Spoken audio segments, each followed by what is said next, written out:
Welcome to Eat, Stay and Play. Eat, Stay and Play with Jonathan and Jennifer. And we are at Eshaness Cliffs in Shetland Island. Yeah. We are just north of Lerwick. It is spectacular. I mean, I could spend the day here and not see everything. The cliffs are magnificent. You got just eroding cliffs everywhere. The ocean, the sound of the ocean, birds everywhere.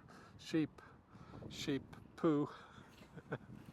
It's all part of the experience. Yeah, very spectacular. So stay till the end of this video because we're going to show you some of our drone footage of these cliffs, and we'll just put that to music and let you enjoy this incredible view. Okay, we're here with Birgit, who is our tour guide. So this is just the first day of our trip with her. And I want her to tell you a little bit about her business because I think it's so important that you get the right guide for your trip and what you want to experience. So my business is called Shetland Footprints, and I have a 7-seater Volkswagen Caddy that I take people around in, so I can take 6 passengers. And I just love taking people around, showing off Shetland, which has been my home for 27 years. I love living here. I think it's one of the most beautiful places in the world, and I really, really love showing it off.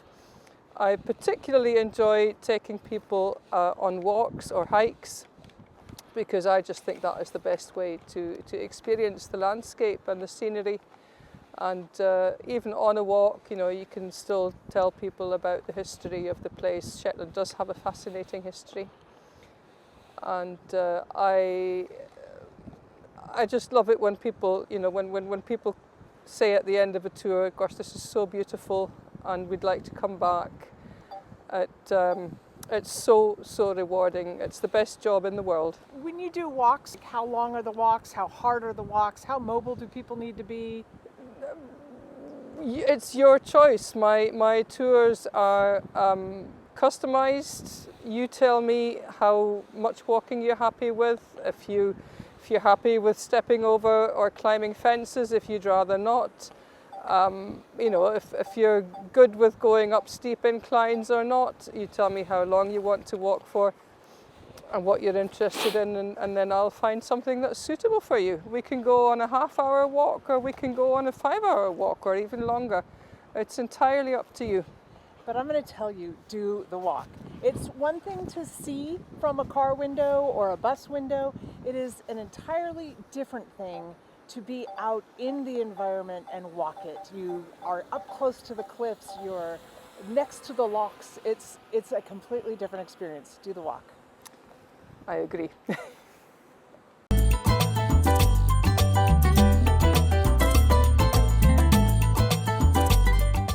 Birgit picked us up in Lerwick. If you are interested about what to do in town, see our Cruise Ports channel, and we have videos about what is happening in the city of Lerwick.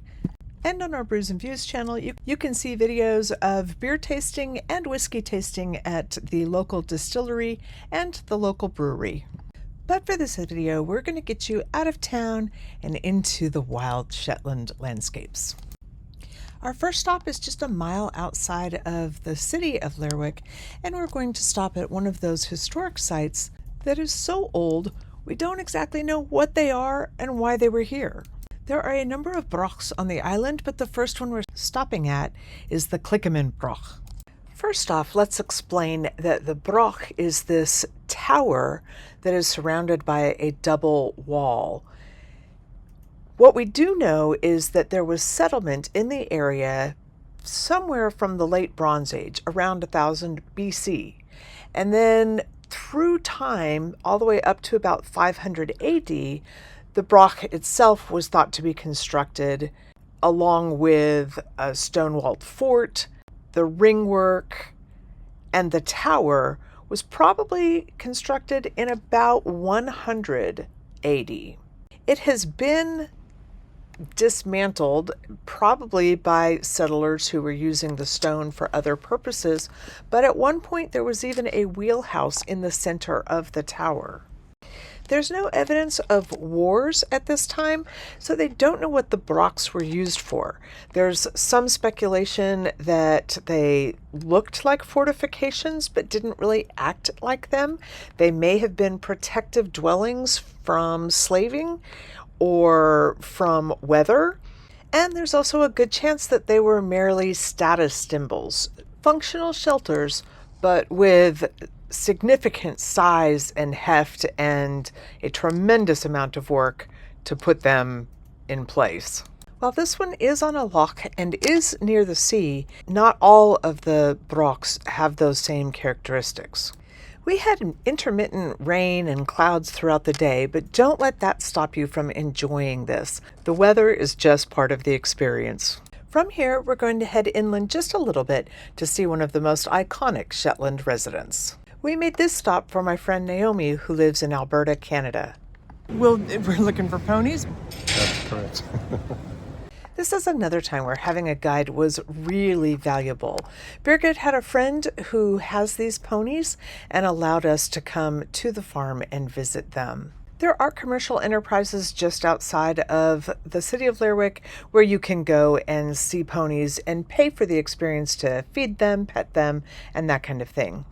The breed is particular to the Shetland Islands, and they are characterized by some very telling things.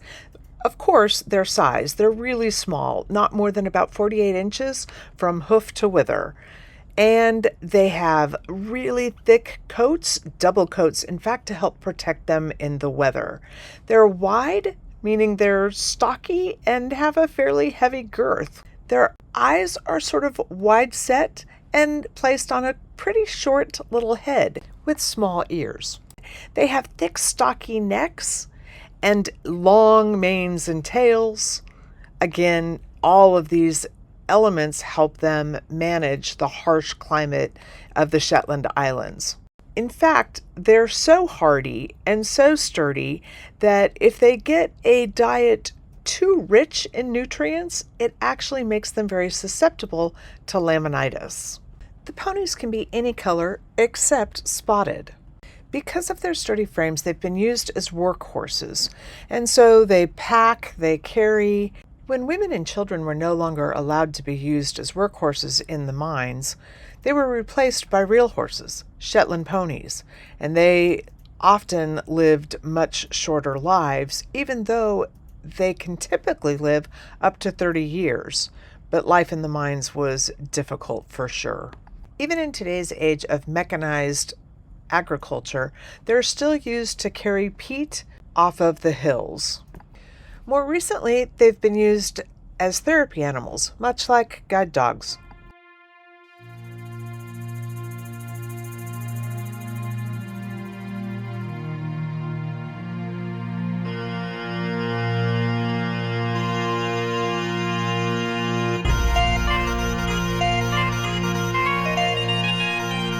As we continue to travel north up the island, we will head towards the narrowest part of Shetland Island. The Mavis Grind is not much more than a strip of land with a road on it between the two shores, but it was actually used as a portage, and they would carry boats across from one body of water to the other in order to not have to sail all the way around. And while it's narrow, it isn't that narrow. That would be a big job.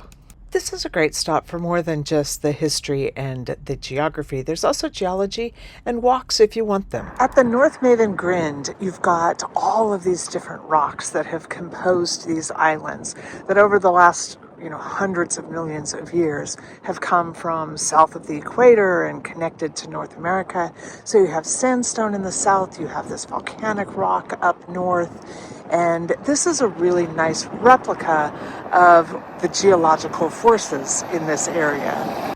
The car park sits on the isthmus, and just a short walk from there is an ancient burial cairn. The Eilberg Chambered Cairn is a prehistoric burial monument. It's considered to be one of the finest examples of a heel-shaped cairn.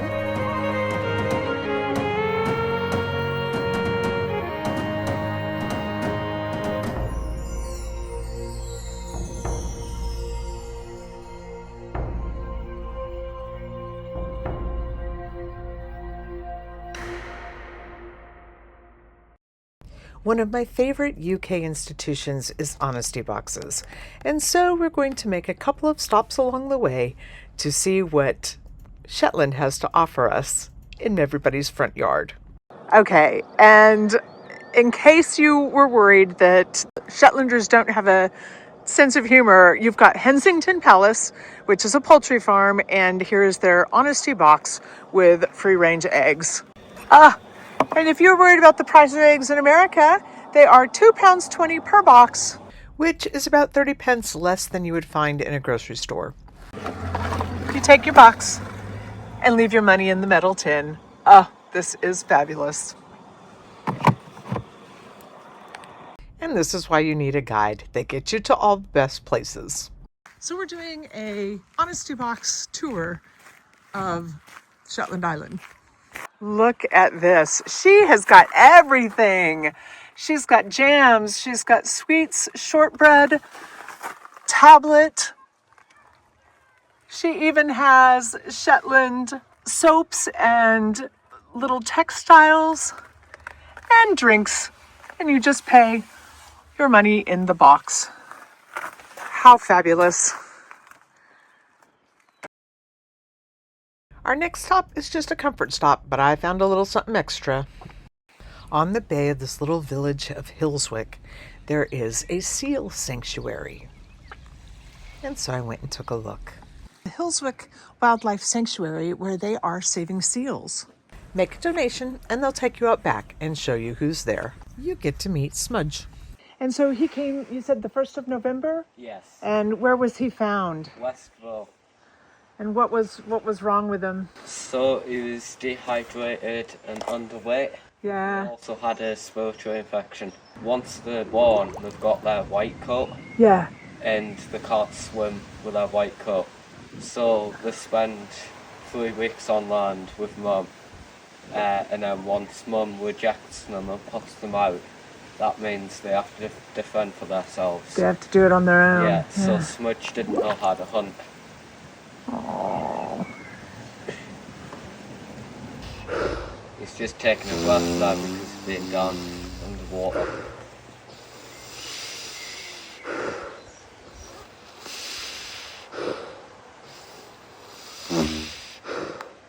There is no way Smudge would have survived in the wild, so he will not be released. He will stay at the sanctuary for the rest of his natural life.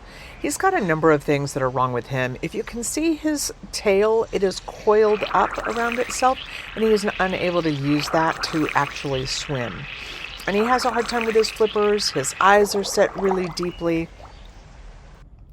So these are deformities that would not have allowed him to survive. They also had a baby seal that was just 1 week old, but because of its young age, they are keeping it inside and we couldn't see it. But that seal is expected to be released. It was orphaned by a mother who was either killed or didn't make it back, and it should live a normal, healthy life and be released back into the wild once it is old enough and has gotten rid of its white coat. So the sanctuary was set up 38 years ago. By Jan Bevington. She went for a walk one night along the bay here, just outside, and a harbour seal pup washed up at her feet, and she knew there was something wrong but didn't know what, so she brought it back in, rehabilitated it, released it, and that was the start of the sanctuary. Sadly, Jan passed away last year. The seals that we have in at the moment was found, one at Westville, on Shetland, and the other one come from Westray on Orkney. So yeah, we just get members of the public that phone them in and we rehabilitate and hopefully release them all. Jan Bevington, the founder, is a real local character. Having just passed away, her loss is significant. But before her death, she was able to secure enough funding to outfit the sanctuary so that it can manage multiple animals simultaneously. They harbor seals, otters, and other cetaceans. It's worth going to the website and taking a look at her story. But we told you we came here as a comfort stop, so let's get to the bathrooms, because they have a story too.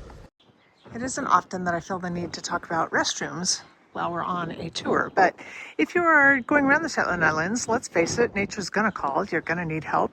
And when nature calls, go to where it calls you. This is the most beautiful restroom, maybe not inside, but they have a whole garden on the outside. And then there are even poetry in the toilet. They call it the Bards in the Bog. This poem was in the Mermaids. I'm not quite sure what the mermen had in theirs. Directly across the street is the St. Magnus Bay Hotel, famed because it was built in Norway and rebuilt here in Shetland in 1900. From here, it's a relatively short ride to the cliffs and lighthouse of Eshaness. But first, let's stop and take a look at energy in the Shetland Islands. This is a huge industry here. And just across the banks there's the Sullombull oil terminal. And this has really sparked a whole lot of discussion in Shetland as Scotland in particular tries to go net zero.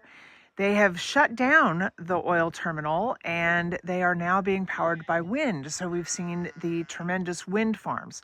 That's brought its own environmental concerns, and I think it's valid to see both sides of the argument. The oil terminal is still active, can be active if the energy is needed, but they are trying to move to completely eradicate it. The terminal has been in place since 1981, and it acts as a collection space for all of the oil from the North Sea through pipelines, and then a distribution through shipping to the rest of the world. And while it brought tremendous industry and changed the face of Shetland, there have been oil spills which have also changed the face of Shetland. With this new focus on renewable energy, specifically wind energy in Shetland, they have erected 120 windmills. They aren't all operational because at this point in time, the continent can't accept as much load as the windmills can produce. There have been other concerns with regards to where the windmills are placed. They are in peat ground, which releases carbon dioxide when it is broken. But peat is still being used by some Shetlanders to use as fuel to warm their homes. And there's been a tremendous amount of infrastructure that has had to go with the erection of these windmills, so more ground has been disturbed for roads, electrical pillars, and all of the associated electrical stations and substations. But let's get back to our big deal destination. Our goal today was to get out to the Eshaness cliffs and be able to have an hour and a half to 2 hours to take a leisurely walk around the cliffs in a circular trail that will take us through another broch, lochs, caves, and waterfalls. We are on the northern part of the main Shetland Island. You come up from Lerwick and we're at the Eshaness Cliffs, which is absolutely spectacular. I had compared this to the top of the Scottish mainland continent over at Dunnet Head and said, oh, it reminds me of that. And Birgit says immediately, yes, but more spectacular. And I thought, locals, right? They always love their own spot more. This might have given Dunnet Head a run for its money. This is pretty spectacular.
This is actually the rim of a long extinct ancient volcano.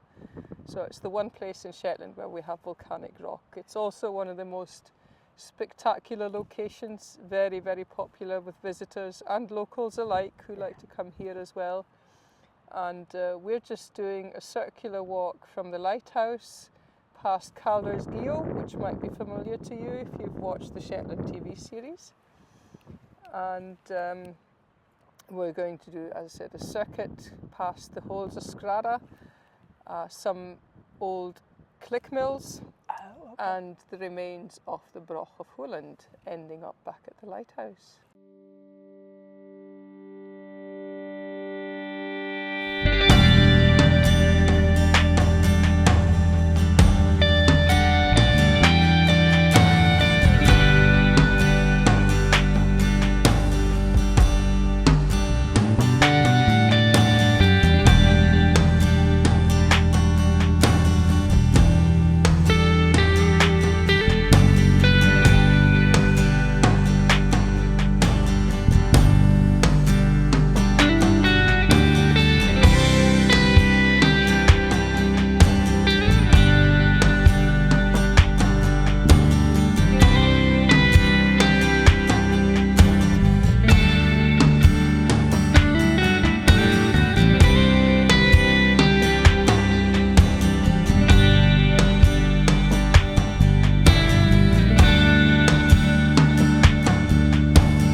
Behind me is the Holes of Skrada. The Holes of Skrada is a collapsed sea cave. So this used to be one great big sea cave that has collapsed, and it's actually connected by an underground passage to the sea. You can hear the sound of the waves breaking inside it. The reason it's called the Holes, plural of Skrada, is that the cave collapsed initially in two parts, and there was a little land bridge between the two, but that collapsed early in the 20th century. But the name Holes has stuck.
The last tour bus was starting to leave, so we knew we had to head back to town. We did make a stop, though, as there was another honesty box on the way home. You think you found a place that only the locals know, but it's the tourist season and the tourist guides are locals too. Sadly, this was at the end of the day, and the tour buses had beat us to it. So by the time we got there, literally the fridge was nearly bare. Birgit had family friends she hadn't seen in 30 years that were visiting, and we met them at the lighthouse, and they drove home with us. They got to reminisce, and we enjoyed getting to meet Anna and Joop. Birgit had really done a great job of keeping us on time throughout the day. She never pushed, and she always allowed us to decide what we wanted to do and how long we wanted to spend doing things, but she made sure we understood if we were going to miss something or if we couldn't do all of the things that were on our list. But that's what a good guide does. She let us have our day the way we wanted it and gave us something that we wanted to come back for. We made it back on time. In fact, last tender was at 4:30 and we were there by 4:26. 2 tour buses pulled in behind us. We'd have been earlier if I hadn't insisted on honesty box stops. Thanks so much for joining us. If you'd like to see more of the walk that we took along the cliffs, take a look at our Wee Walks and Small Talks channel.